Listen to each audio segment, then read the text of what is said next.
Minister for Agriculture, Honorable Alfred Prosper, will now address us.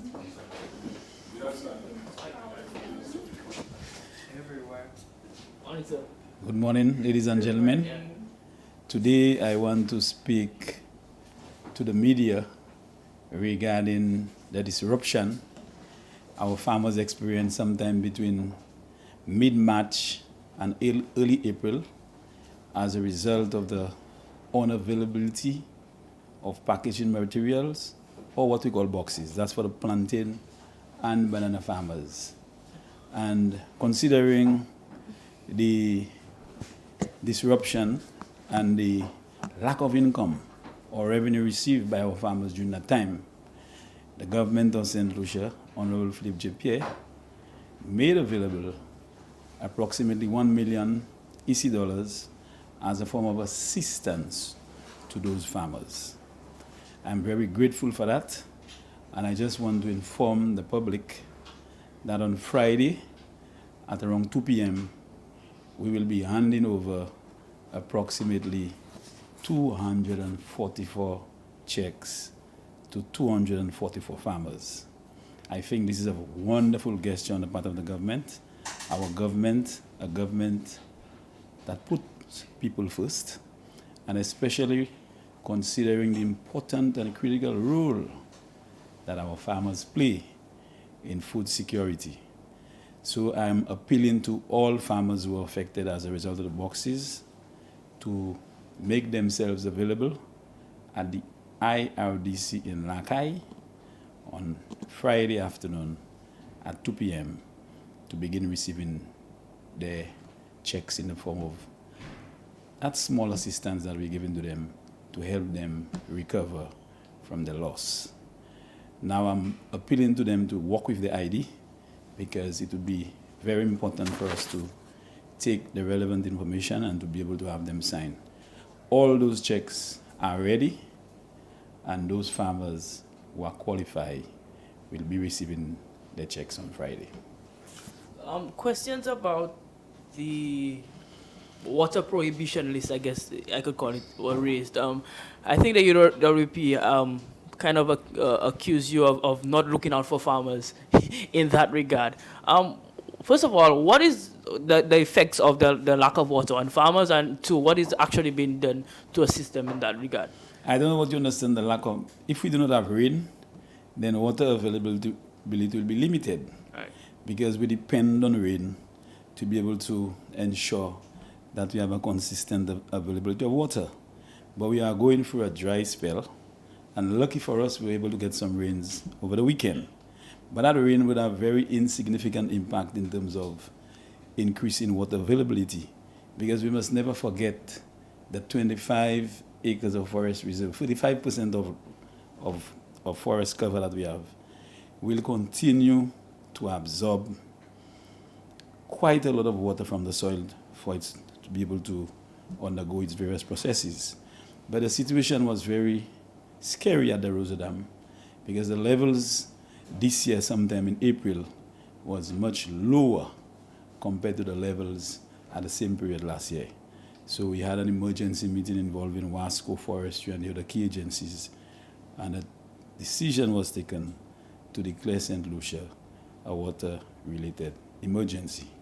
We are hoping that we will see some more rains in the next few days, where we are hopeful that our farmers will begin to see more water available in the rivers for irrigation.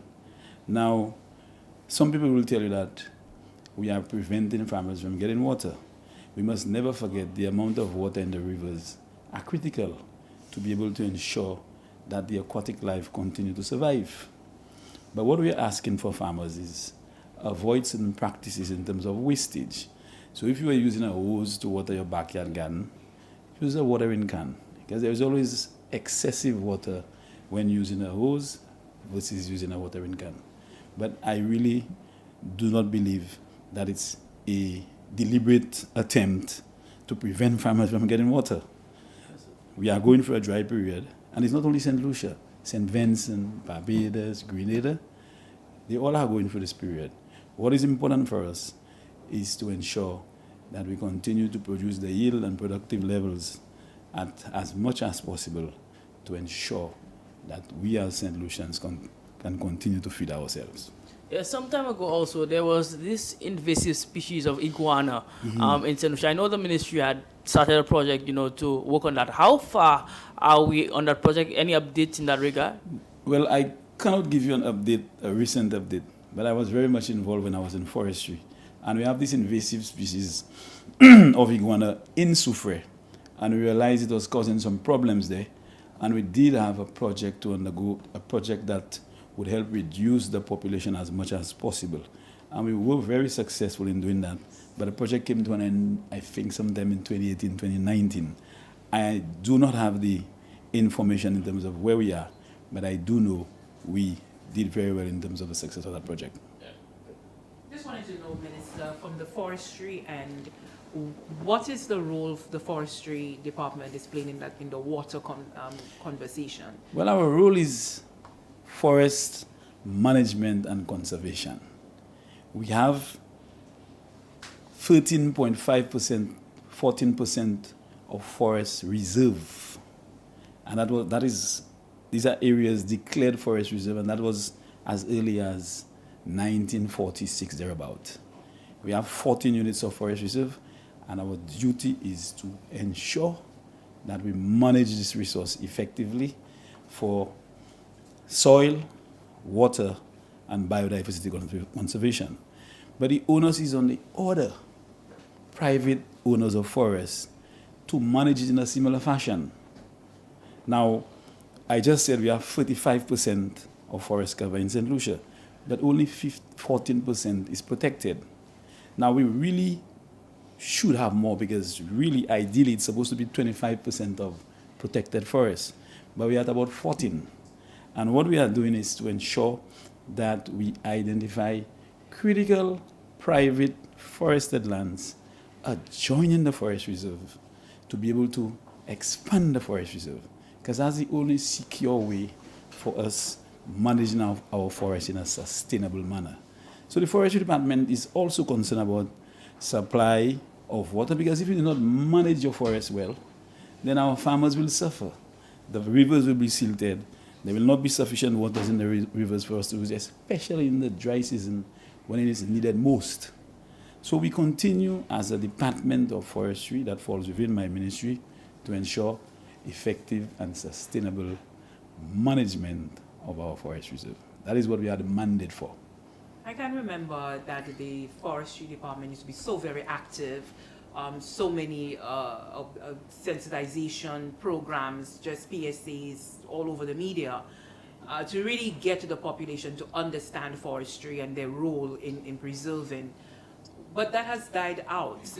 Are there any plans, discussions on the table to really ramp up that sort of sensitization again, considering that given the water emergency that we're now in and the projection that it's not going to get any better from here? I agree with you to an extent, but I'm sure you recall many years ago when we had the JACO booklet, and we started at the school level to sensitize and educate our young people on the importance of forest. Without forests, we are doom and gloom, because that is what we depend on for our water. That is what we depend on for our tourism, and ecotourism is a big thing when it comes to forest cover. But you sometimes wonder what is happening to some of us in the populace. You know it is wrong to do a particular thing. You are educated, and we are convinced some of the persons who are indiscriminately cutting forests are convinced that they should not. But they will do it and give the impression that they were not aware. And one of the things that we have been doing is always to discourage people from indiscriminate cutting of forests, because we know what happens when we have the heavy rains, the flooding, the siltation levels. We have had serious natural disasters that have impacted our forest cover in a number of ways.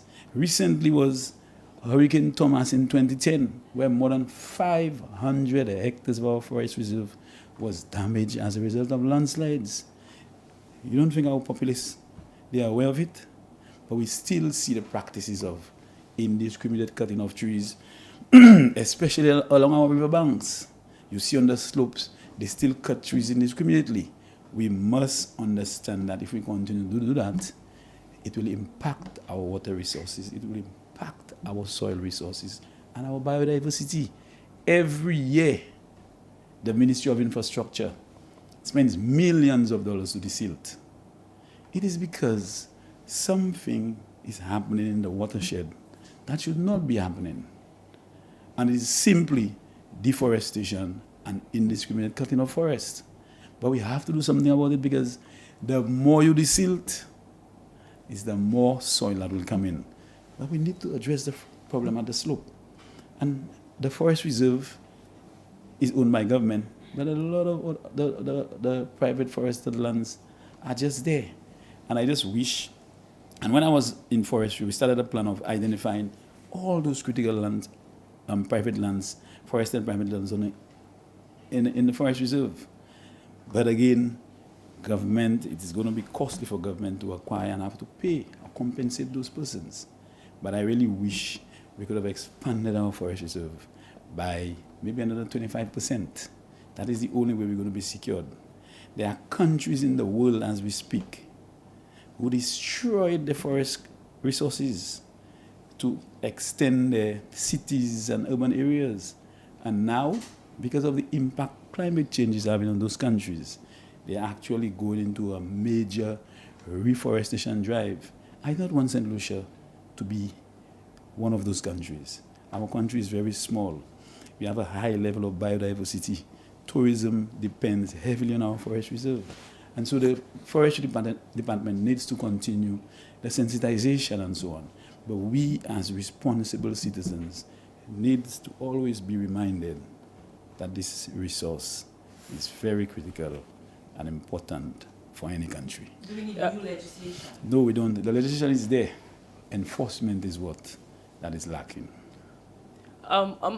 Recently, CXC decided to discontinue certain subjects. Among them was agriculture double award. Now, I know that agricultural education is very, very important, particularly among young people for food security in that drive.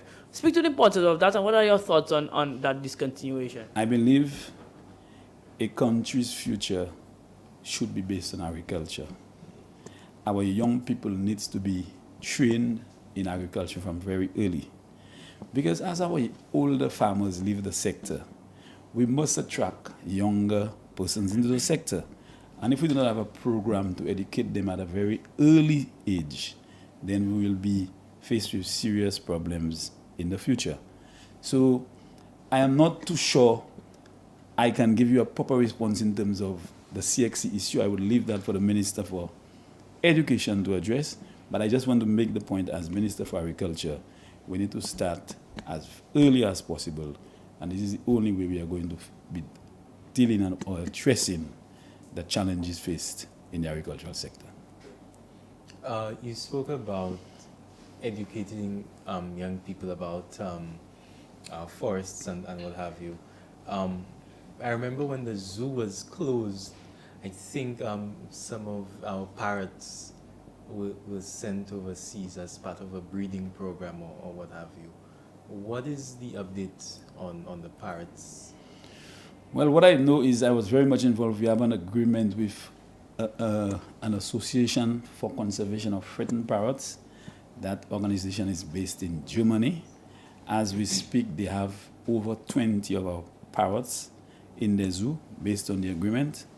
And that is basically to work with, or that program is basically to help increase the population of our parrots, because our parrots are the population, if you would recall, I'm not sure if you were born yet, but in the 80s, it moved from thousands and it went to less than 100.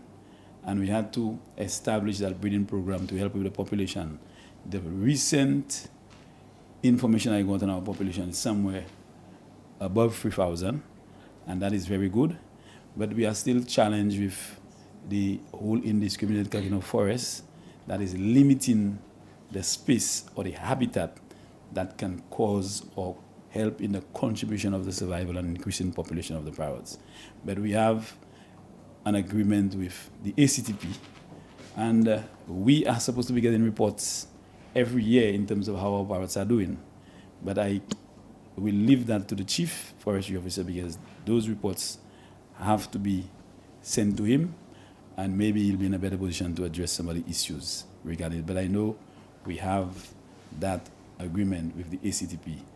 And as a result, they've been giving or providing financial assistance to forestry. So if you drive to Union and you pass next to the forestry department, we are actually constructing a wildlife education and conservation center that is funded by the ACTP.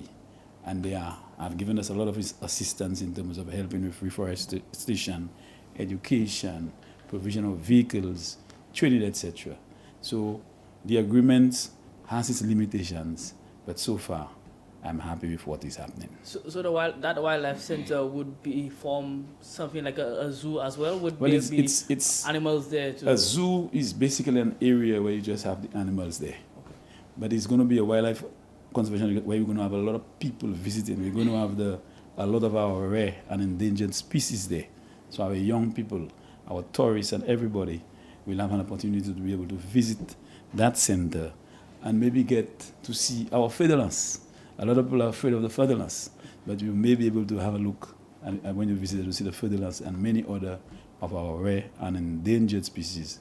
And that would create an opportunity for revenue coming in, maybe for government from activities at the center. Oh, okay, so what happened? What about the facility in Balata? What would become of that area? Is something going on there as well? The former zoo. Well, the former zoo is not there anymore. I know, but I mean Yeah. the facility is there. So Well, what it was just a small netting area, so we will integrate it with the whole center and have one big center called the Conservation and Wildlife Education Center, Wildlife Conservation Education Center. Okay. When the population of the parrots decreased in the 80s, was it? Would you say that? And the population went as low as less than 100. I'm sure you have heard the names of Oswald and Lucy. I remember we first took those birds in 1981 from St. Lucia, and we did send them to a conservation center in London. And so the breeding program started from there, and we were able to get some of those birds to come back into St. Lucia. And just recently, if you visited Union, you'd see a few of them actually there. Okay, morning, ladies and gentlemen. I am pleased to announce that on Friday, this Friday, we will be commissioning the new booths, the vending facilities that were built by the Printry. We have been waiting. They were supposed to have been commissioned last Friday. Unfortunately, when the earth rods were placed there, earth rods being made out of copper, some persons helped themselves by stealing the earth rods, and of course, we had to replace them, but this time secure them. That has been done, and we are hoping that Lucilec would facilitate the expeditious connection of electricity to facilitate the commissioning of the booths on Friday morning, that is, and I invite the media to attend. Having said that, I want to let the vendors who sell in the general area of the Printry coming across onto Jeremy Street, to let them know that with immediate effect of the commissioning of those booths, that entire area will be deemed a no vending zone. The place looks nasty, and I don't want to mince my words here. It looks unsightly. Persons leave pieces of metal, old tarpaulins, and all kinds of old trees. We need to uplift the city. And if we are doing anything, we are doing it to improve the aesthetic appeal of our city. So with effect from the opening of the vending booths, that area will be deemed a no vending area. I want to take this opportunity to let persons know that Castries Constituency Council is equipped with the legislative authority to deem any place in Castries a no vending area. So when one takes a tray or one takes a tarpaulin and puts it up in any area of their choice, and it is deemed a no vending area by Castries Constituency Council, Castries Constituency Council does not owe you an alternative vending area. No one put you there. You went there on your own volition. If it is deemed a no vending area, then nothing is owed to you. I just want to make that clear, because some people believe that I will put up a tree in the middle of the street. I will put up a tree on the sidewalk, and as long as you want to move me, you have to give me an alternative. That, I'm afraid, is not the case. So come Friday, right around the Print Tree from by Parliament, coming across onto Jeremy Street, that area will be deemed a no vending zone. I call on all vendors who currently occupy that area to dismantle whatever pieces of steel, whatever old tarpaulins, whatever old tables they have in the area, because if they are left there, we would have no choice but than to deal with them appropriately. The other thing is we will soon see the commissioning of the Box Park project, the tourism facility. That is coming on stream very, very nicely. And as I speak, we are having a site visit with some of the fisher folk to ensure that they get another venue, for vending their fish. I mean, I'm sure persons would realize that this sporadic fish vending by the market is unsightly. Somebody even took it upon their own to build a hut right there. With the Box Park project nearing completion, we have to ensure that the area is environmentally friendly, is aesthetically appealing, and that we don't have the smell and scent of fish and other kind of those kinds of activities that militate against a good shopping environmental area to be next to each other. So we are going to have a site visit. We are going to go up to the fisheries and to ensure that we build an extension on one of the vending facilities that is already in existence, so that the fishermen will not see they have nowhere to sell their fish. But I call on members of the public, because that is being facilitated, whether innocently, inadvertently, or otherwise. It is being facilitated by members of the public who eat fish. Folks, if you want to get fish, go to the fisheries, please. The vendors can be placed there. They can sell their fish there. Persons believe, some of the fish vendors believe that they have an advantage the closer they come to town. We have to send a statement to them, because the fish vending in all different corners of the city is not something that we can deal with for much longer. So I'm hoping that come next week also we should start the construction of an elongated area for those vendors to sell their fish and to basically remove all what they have next to the market, because this Box Park would soon come on stream and they cannot coexist with the Box Park. My question is about the Central Library. As a frequent goer, frequent visitor of the Central Library, I've realized that the place needs an updating. Inside of the place needs an updating. It's slowly falling apart. The material in there is old as well.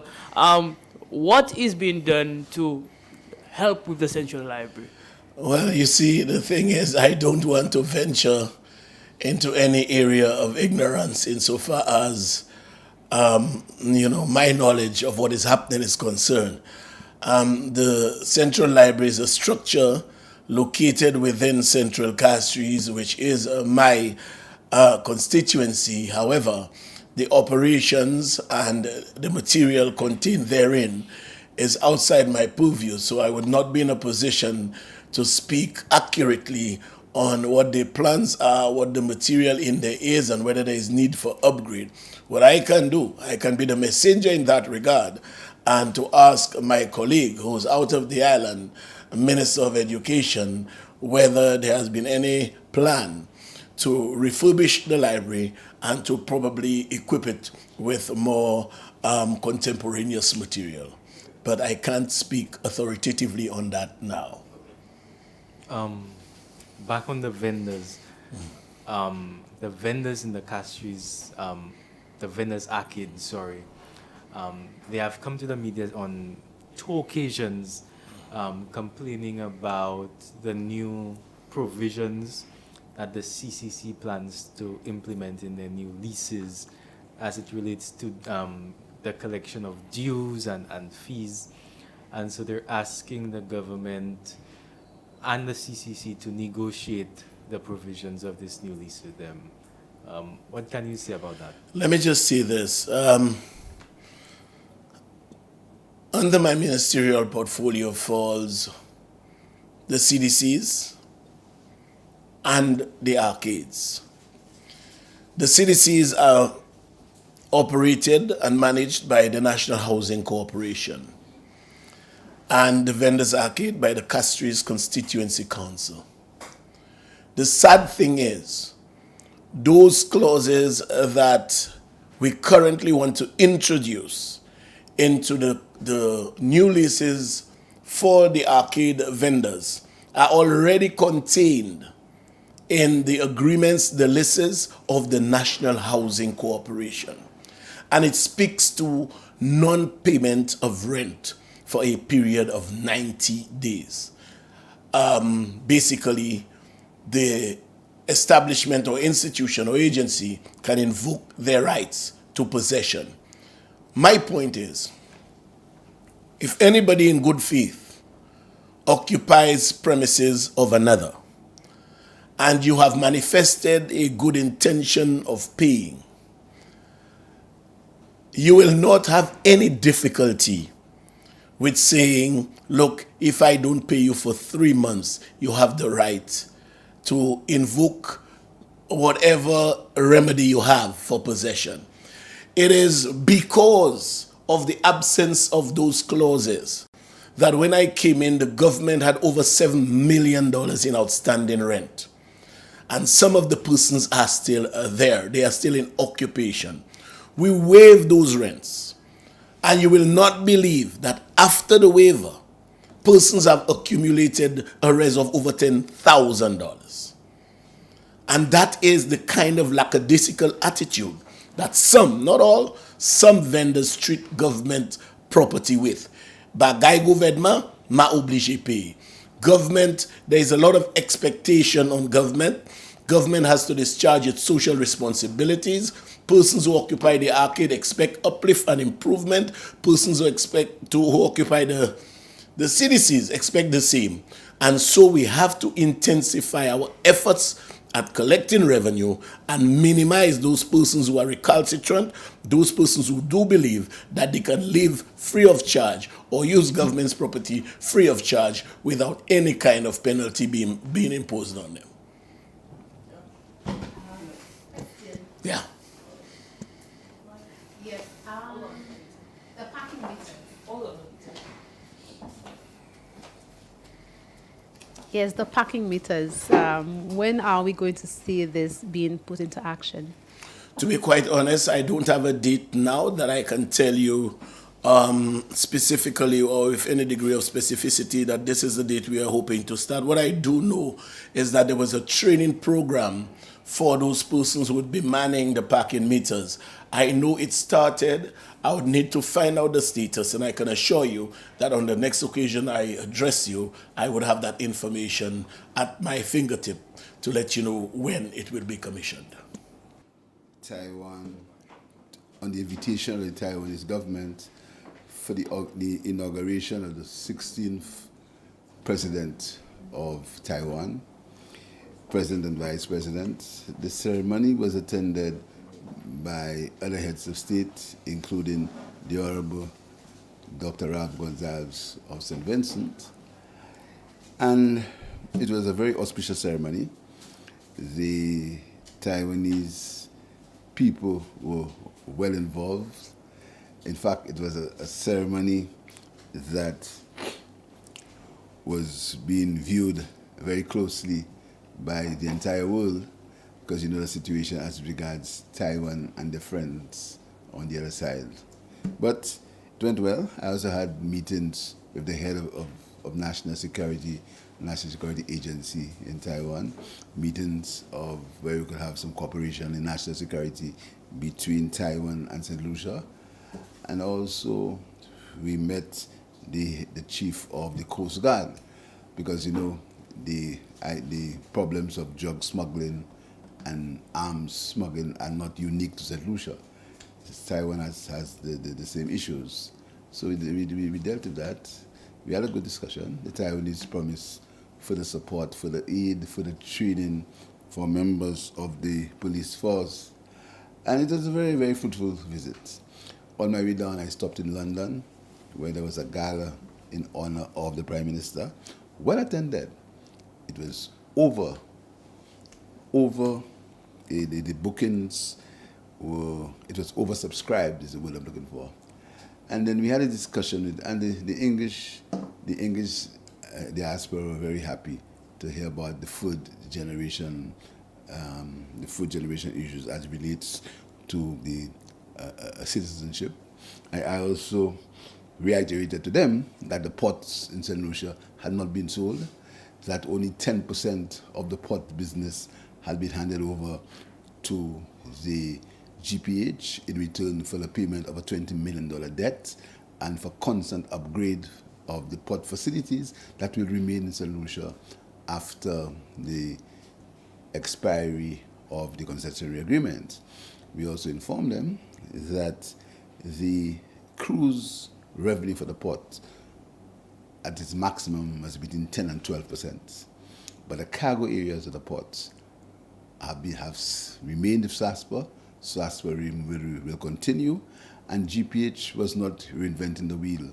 GPH was in Bahamas, GPH was in Antigua, and GPH should bring its marketing expertise at no debt to the people of St. Lucia, at no debt to the people of St. Lucia. We also informed them that there had been several attempts to have a deals with the ports as far as concerned. When I was Minister of Tourism, I went to a visit with Royal Caribbean, I think, into looking for a joint venture to extend the port to St. Lucia, and that was not successful.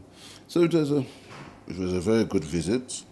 The English diaspora was very pleased with the information that we gave them, and generally it was very fruitful and very rewarding. And I am back here. I'll be going to the SIDS conference tomorrow in Antigua. I leave this evening for Antigua, and I return tomorrow to take part in the SIDS conference, Small and Developing States Conference, where the Honorable Cholet was heading the delegation, but there's a heads of government meeting that I have to attend. So I leave tonight, and I come back tomorrow. What's on the agenda for this meeting? The SIDS meeting? Yeah. Several things: climate change, high debt. You see, the situations in the SIDS are not unique to any particular island. SIDS all over the world suffer from the same problems. You saw what happened in St. Lucia. There was a drought, and suddenly there was flooding. This is, as I've said to many people before, that's what keeps me awake most nights, climate change. And I've always begged you to tell people about climate change, because what we're fighting for can get washed away in one night. That is something that it bothers me, that all what we can develop, all what we can debate on can end in one night. Literally one night. Something that I lose sleep over. So that's what made the topics for SIDS. And as you know, St. Lucia took part in, I don't know whether you got that news. St. Lucia was one of the first countries to partner with Antigua in a claim for climate change. And then St. Lucia, the case was won by Antigua, and St. Lucia partnered with them. I signed on very early when I became Prime Minister, and we won that case. So hopefully there should be some things happening as far as loss and damage is concerned, as far as this is concerned. What are your thoughts on the CEO of the CIP being named in that RICO case in St. Kitts, I believe it is here? First of all, I think there's been a lot of misconception about this whole issue. And it's very sad when we carry these misconceptions around, right? There's been a civil action that has been filed, a civil action. The civil action is between non-governmental actors. It's a businessman who is aggrieved with the actions of another businessman. That happens every day, every second, every minute. In this case, the CEO of CIP in St. Lucia was mentioned in the deposition because it is alleged by one man that he, for some reason, caused him to feel the pain of a business decision in St. Kitts. Let's look at the logic. We have no business with the gentleman. We have absolutely no business with him. Nothing. He has an issue in St. Kitts. Now, he must also note, this is not the government, It's not the United States government. It's not the Treasury Department. It's not the FBI. Although they said take me in a plane some time ago. A plane with an FBI, and I was supposed to be in it for a few days, right? It is not the State Department. It's one man. It's an individual who is saying these things about other individuals. There is no indictment. The U.S. Treasury hasn't got involved. It's one man. You can do the same thing. So it's just a matter of we must wait, and no one has been filed. Nothing has been filed. No one has received anything. No documentation has reached into Claude's hands or into Denzil's hands. It hasn't reached anywhere. This is just paper that you're reading and a man's talking. One man in a civil case. It's like you decide that somebody did you something and you've taken them to court. This has nothing to do with government. This has nothing to do with the U.S. State Department. Nothing to do with the Treasury. Nothing. It's one man, one aggrieved non-governmental actor taking action against other individuals. That's it. That's it. No case has been filed. These are allegations by one man. And when we go ahead and we castigate people's characters, Claude Emmanuel has been found guilty of nothing. One man is saying is that he has issues in St. Kitts and he's brought Claude Emmanuel in St. Lucia involved in it. Issues in St. Kitts. That's all that's happening. Why are we castigating a young man? Why are we doing that? There's been no indictment. The State Department has said nothing about it.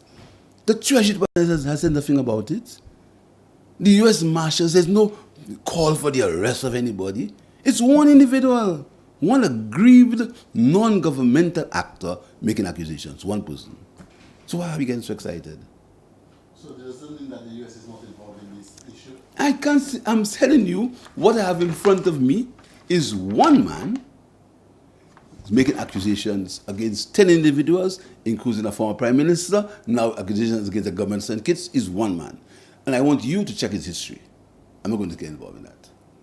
So what you have before you, Mr. Prime Minister, you say that the U.S. Treasury is not involved, the U.S. State Department not involved. Do you, by what you have before you, do you anticipate, are you concerned at all that what is before you and what may be before the court is enough to have the U.S. Treasury and the U.S. State Department to get involved? I can't opine. You remember there was a Pajero letter that was all over the place, and then people said that this and that happened. This happen all the time. These things happen all the time. People are grieved. Private citizens are grieved, and they go to the courts. St. Lucia has had its history. There's the Pajero letter. There was all kinds of things. There's things that happened. So why are we getting so excited? So, Prime Minister, if all the excitement is causing people in St. Lucia are talking and saying that we problems with CIP and things, do you think the image of St. Lucia is being ruined and being done by this man and the action? Honestly, I would prefer if the people of St. Lucia had taken a united stance. I would prefer if the people of St. Lucia, if the opposition had not got involved in the panderings of one man and allow us to get together to work to strengthen our CIP program. You see, what we're trying to achieve in this country, hoping that we can bring this government down with everything we can and we can pick up the ashes, is not going to happen. Ashes are not picked up like that. When you damage a country, you damage the reputation of a country permanently. So when you constantly get involved in damaging a country's reputation, when you don't very well, I'll tell you something, listen to me. Look at a situation in our country today. Supposing what the opposition is wishing for happens. Let's hope for that. Let's suppose that happens. I'm no longer Prime Minister. I go home. All right? My job is temporary. The country remains to be run.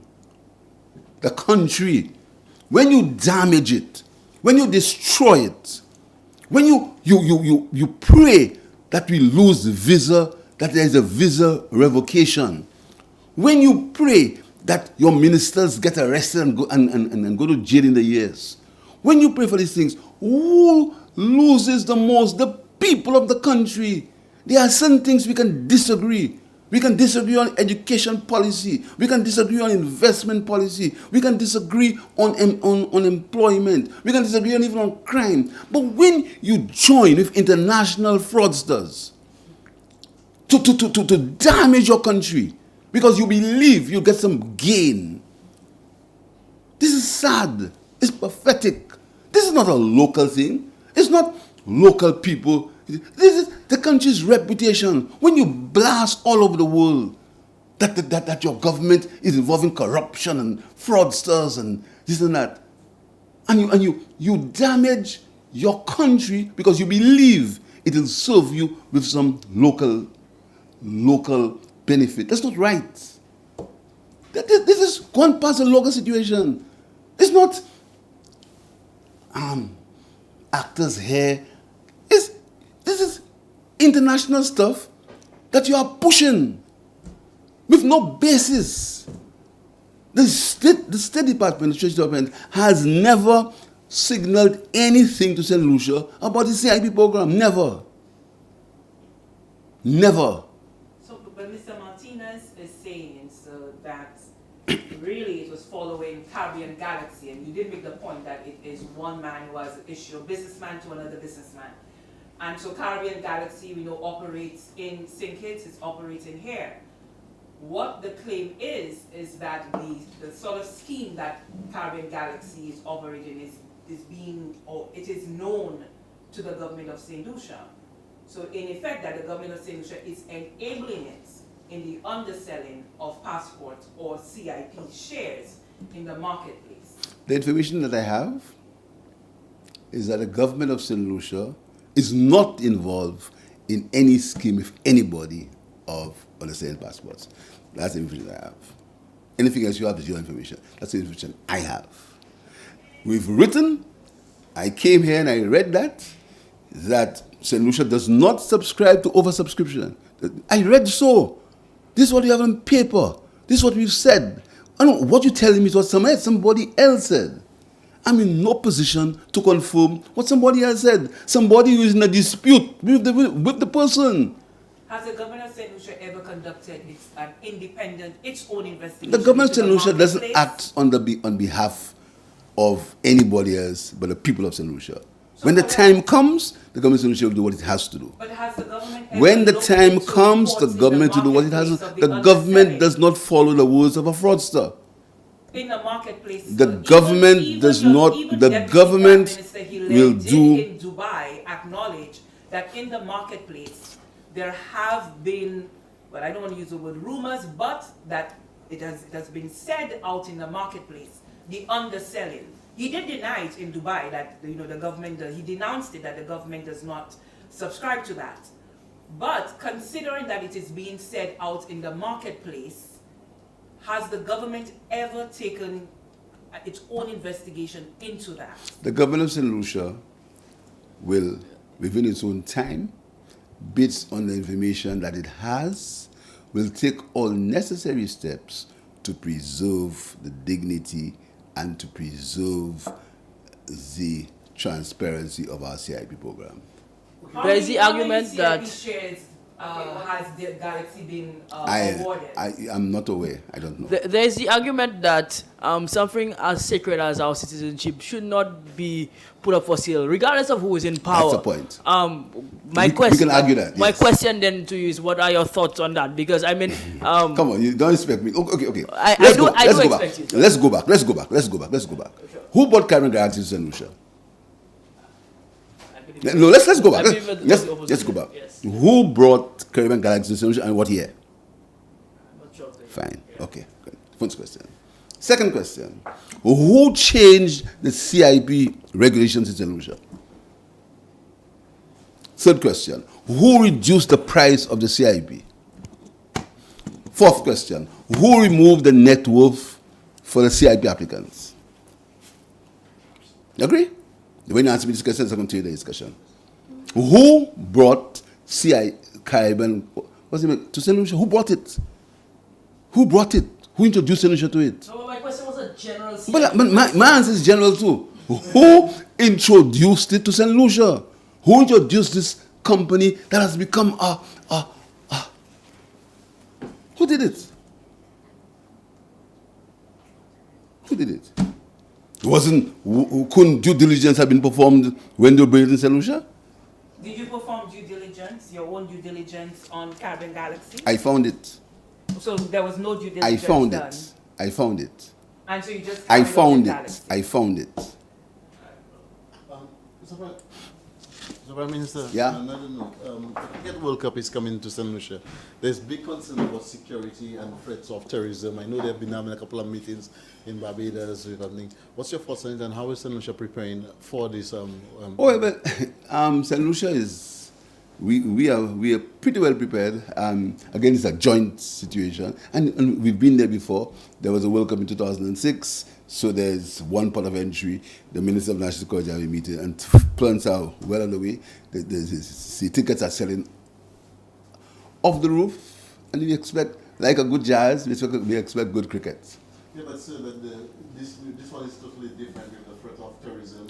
The threat of terrorism was higher in 2006, and we combated it. Let's look at the glass half full, gentlemen. Why are we taking our country always in a half empty situation? The threat of terrorism exists today. The threat of terrorism, we're taking all necessary steps to deal with it. Why are we pleading for bad things to happen to our country? Why are we doing that? Elections are in 2026, you know. The people have the choice, they'll go to vote. Why are we doing that? Why are we doing that? Why are we so desperate? Elections are in 2026. The people are going to vote there. They vote for whoever they want. Let's stop burning. Let's not destroy our country. Let's stop it. Why are we destroying our country? So the threat is not just St. Lucia, it's the whole Caribbean as we call it. Exactly. And that is why the whole Caribbean has got together to deal with it. It's a regional threat.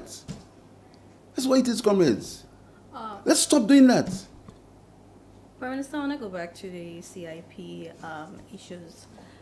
The MOA that was signed in March between the CBI states of the OECS, will you be signing this memorandum?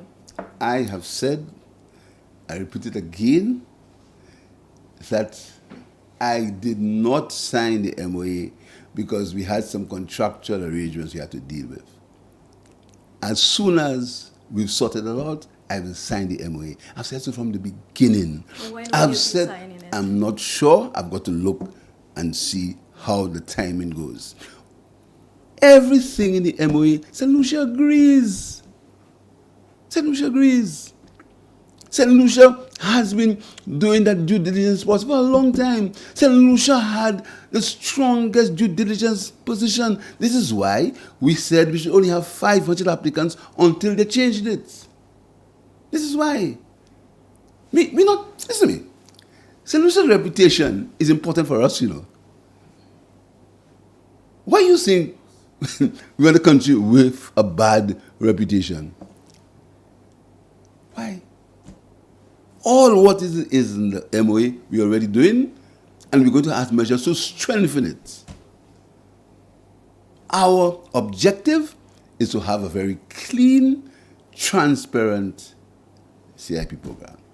But so with St. Lucia not signing this, doesn't it sort of send a message that... What did they sign? Do you know what they signed? What did they sign? Yes, what did they sign?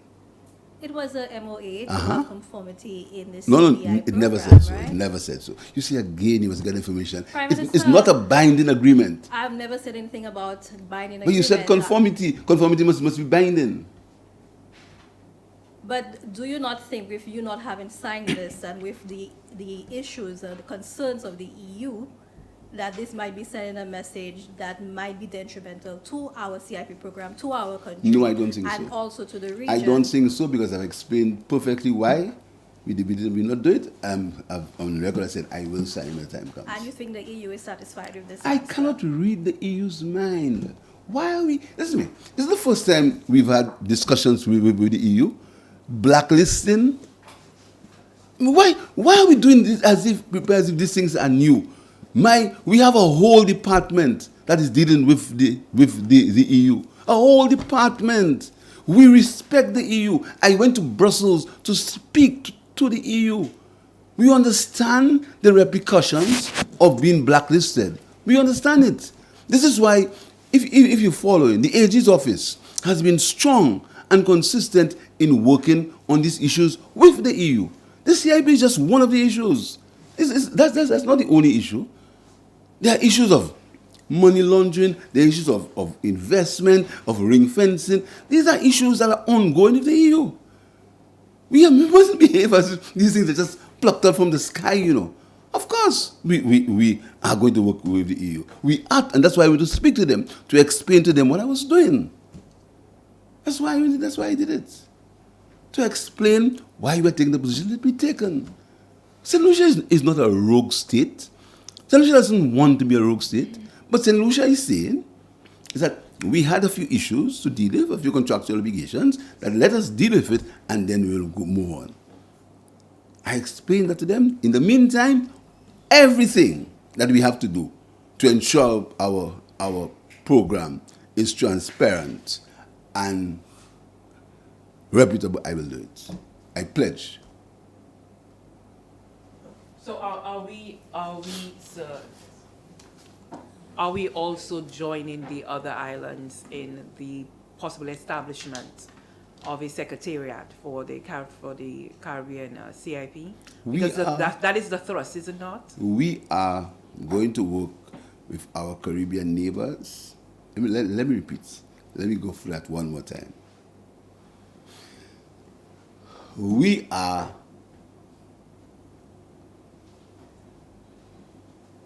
believe in the integration of the region. We believe that the region should work together as far as it can. We are going to be working with our Caribbean brothers and our Caribbean countries to ensure that our programs are as reputable as possible to meet international requirements. We will work with them. St. Lucia only had one. St. Lucia only had one caveat, just one. You all seem to be forgetting it. We only had one caveat. We said that our people had not benefited from the CIP program like the other countries in the region because we started late. We also said the only investment that they had caused St. Lucia's to spend millions of dollars in payments. We seem to be forgetting all that. The only CIP investment in St. Lucia was a hotel, a range hotel, that the taxpayers of St. Lucia had paid millions of dollars to get out of the deal. That's a fact. So we said that we hadn't got any benefits. The other project, the hotel at Canels, is ongoing. Started from 2019. It's ongoing. So we said to our neighbors, give us a chance to finish these contracts so that we can get some infrastructural benefits. That's all we said. We never doubted the due diligence processes. We never doubted all what had to happen. All we said is, let us complete some arrangements we had to get the infrastructural program going. And if it means that we have to adjust that position, we will. Yes, we will. Because St. Lucia doesn't want to be a rogue state. St. Lucia has never been a rogue state. St. Lucia has never got involved in these kind of things. So why would you want to do that now?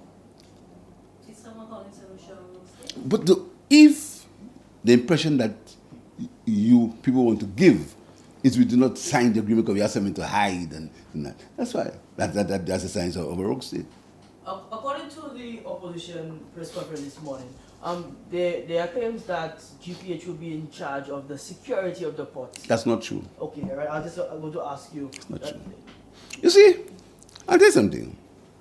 You come here and you ask me very pointed questions. But when you ask the question, you allow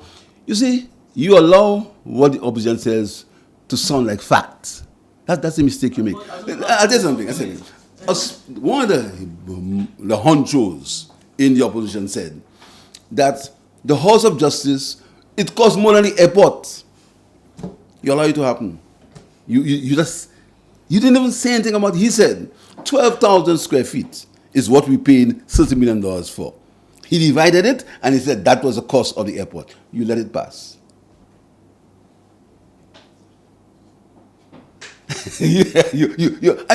You allow these things to happen. I'm not telling you what to do, but you come here I'm in government, I have to be accountable. I have no problem with that. But what I'm saying to you is that you allow him to get away with that. So what port services will... You allow him to get away with it. It's 12,000 square feet multiplied by 4. It's 48,000 square feet of building. That was the cost. 40,000 divided by 30 million, that's the cost of the building. But you allow him to say 14,000 and you allow it to happen. And you even reported it. No, I didn't. Let's go back to the GPH. Question. And by the way, something that you've forgotten. All incentives given to businesses are published. I hear you talk about this secret thing. I don't know where that's coming from. Secret. Every incentive that the cabinet gives is in the Gazette. If you go into the Gazette, you'll see all the incentives GPH got. All. If you go to the Gazette, you will see all the incentives GPH got. All. That's not a secret. So you're saying, okay, let's... When GPH came in, they were saying, okay, so we understood that GPH would manage the cruise, the cruise section of the business, and also port services. So can you tell us what port services they will be managing? GPH will manage the cruise part of the business and all the services that relate to the cruise part of the industry. Is it possible that you could give us some of these examples? The because cruise. At that very press conference, it was said that GPH will also be providing water to the cruise ships, the electricity aspect as well. I'm not certain. So who does it now? Well, we asked. But who does it now? I don't know. We're asking whether. Sasma does it now. But if you hand over the cruise section, you have to do it. Oh, so. But are you aware that they're also building a new vendors arcade? Yes, that was part of what they were handing over to the country. I just reminded you. No, that's fine. But Yeah, I don't yeah. want to take over your job as Prime Minister. No, you so you thank should. you. It's difficult. Thank you so man. much. You must win a seat 6 times. Yeah. Absolutely, sir. Absolutely. Yeah, go ahead. I just really want to go back. Well, still with the GPH. We're also hearing from the opposition's press conference that out of this, that GPH will be increasing the head tax at the port. And the government of St. Lucia will be getting $1 US from that increased price. Can you break that down for us, please? I can't break it down because that is, I rather have the information to break it down. I want to break it down. What I'm saying to you is that the GPH agreement has made a few things clear. A debt is going to be repaid. That's what I know. A debt, a $20 million US debt, I think, it's going to be repaid. So they're going to have Slasper then use that money to invest in the cargo part of the business. The cargo part of the business has been the profitable part of the business for now. For the very reason that St. Lucia is losing its competitiveness as far as the cruise industry is concerned. We don't have we do not have the facilities. We are a beautiful country, but its facilities need to increase. We have to have larger ships in. The government had two choices. We could have borrowed, and you come to ask me about how we borrowing so much. We could have borrowed, or we could have done it. We did not borrow. We went to a PPP arrangement. The PPP arrangement means the private sector and the public sector. The private sector does the investment, and the public sector makes the facilities available for it. In exchange, there's an exchange of revenue and the exchange of debt repayment. These details are available. I can ensure that because again I said to you, that's published in the Gazette. These are not secrets.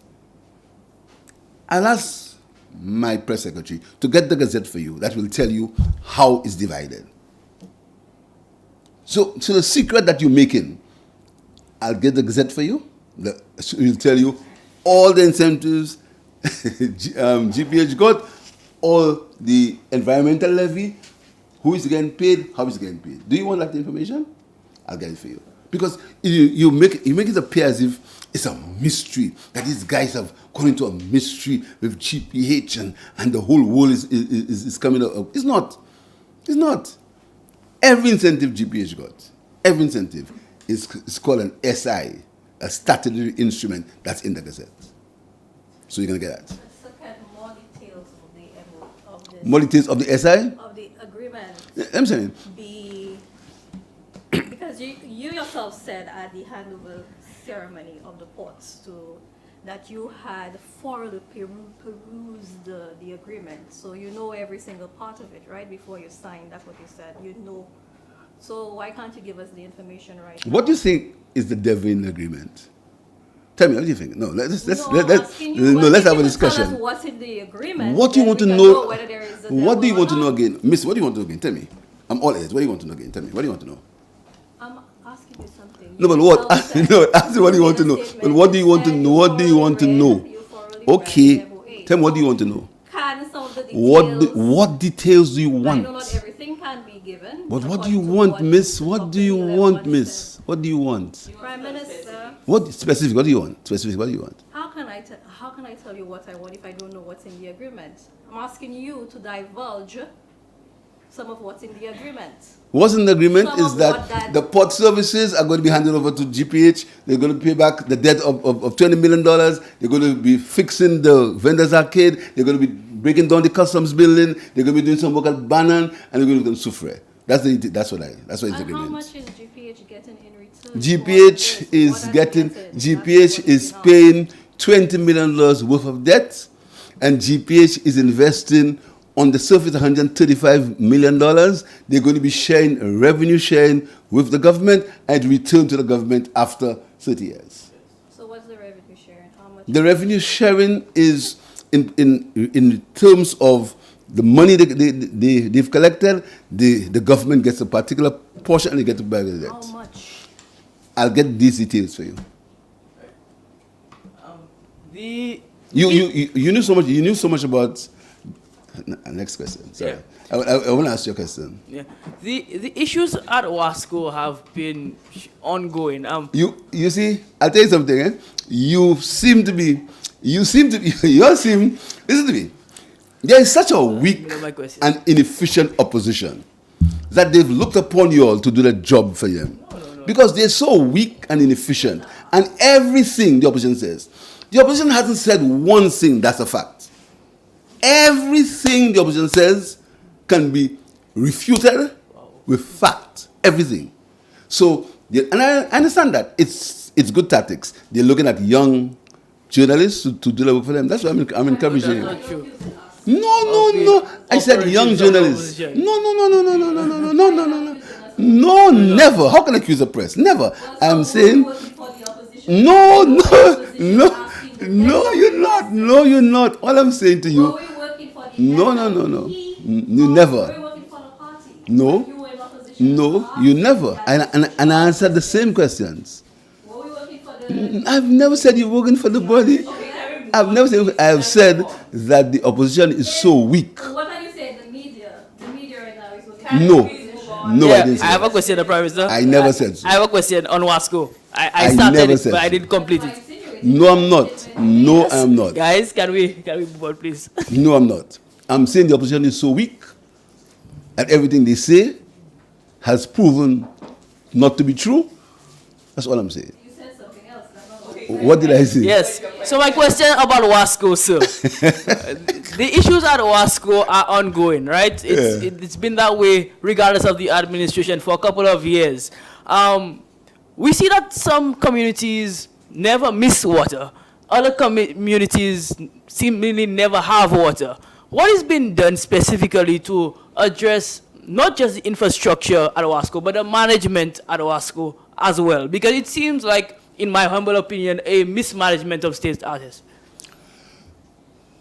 I don't go as far as you as talk about mismanagement. I don't want to say that. But I don't want to opine on that. What I'm saying to you that, first of all, you must understand, the Minister King made a point about the cost of water.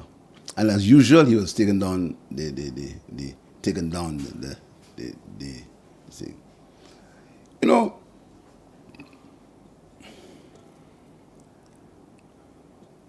You know, there was a project called the Wasco Dam being desilted. You know what ended up.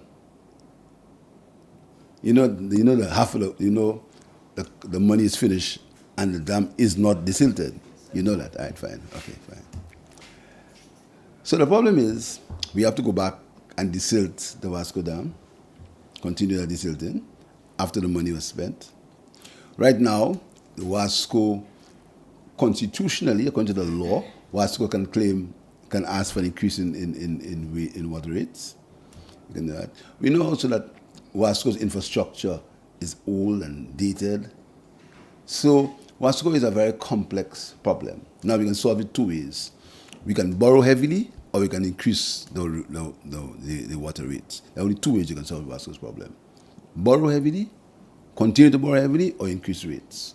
But the question then is the lack of funds or the mismanagement? No, it's the infrastructure is failing. This old infrastructure. But was it allowed to get... It was allowed because the infrastructure, you see, all these things have a lifespan.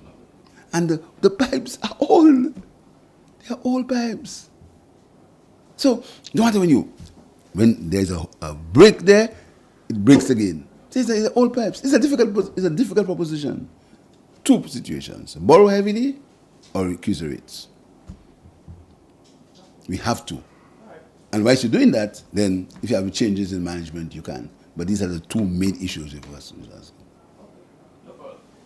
So is increasing the rates back on the table? No, increasing the rates is not a government position. The law says that Wasco can apply for an increase in rates every 3 years or so. That's the law. Wasco applies to the NERC and the process happens. It's the law.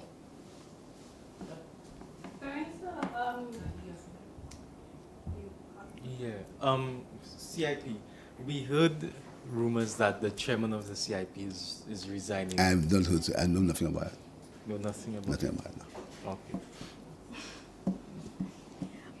You're leaving for the SITS conference, you said? I came in a bit late, I just wanted to... Yes, I am. Okay, so the last time you were gone, we did get a press release from the Office of the Prime Minister that the Deputy Prime Minister, Dr. Hille, would have been the acting Prime Minister while you were absent. But since you left, Dr. Hille also traveled, from what we understand, and it would have been Mr. Sean Edward, Yes. who was the acting Prime Minister for the time being until yesterday when he left when he traveled also. And I think Mr. King would have been the acting Prime Minister. But that information I'm mentioning here was not communicated to the public. So as far as the public knew, it would have been Dr. Hille who was the acting Prime Minister at that time, at the time that you were absent. So why is this information why is it not being communicated to? What information? Who is in charge of the country when you're gone? Okay. Listen to how it's done.